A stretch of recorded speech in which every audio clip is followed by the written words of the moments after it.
ఏ బాటైనా పర్వాలేదంట, సమయంతో సాగటమే మన సింపుల్ సిద్ధాంతం.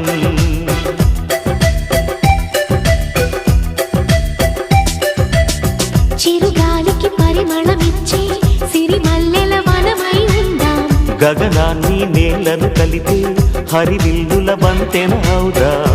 ఆనందం అంటే అర్థం మనమందా, ప్రతి పూట పాటై సాగే హుషారు సరిగమలో.